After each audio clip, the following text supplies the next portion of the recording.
Tara guys, samahan nyo akong magluto ng chicken a la king. Yes guys, napakasarap na ulam at napakasarap ding ihalo sa ating mga pasta. So, bago natin lutuhin ang ating a la king, kailangan muna nating mag-prepare ng pasta.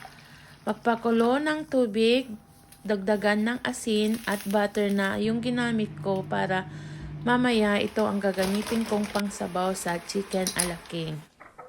Ituloy lang nating lutuin hanggang ito ay maluto.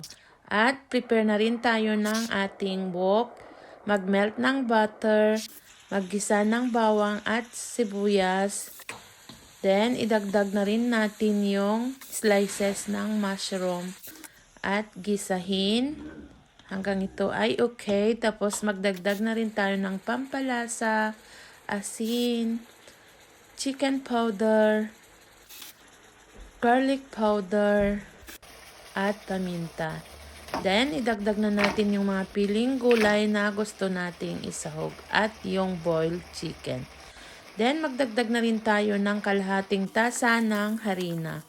Tuloy-tuloy lang nating haluin hanggang ang harina ay maihalo sa ating mga gulay at dagdagan na ng 1 kalahating tasa ng chicken broth at 1 tasa na rin ng gatas.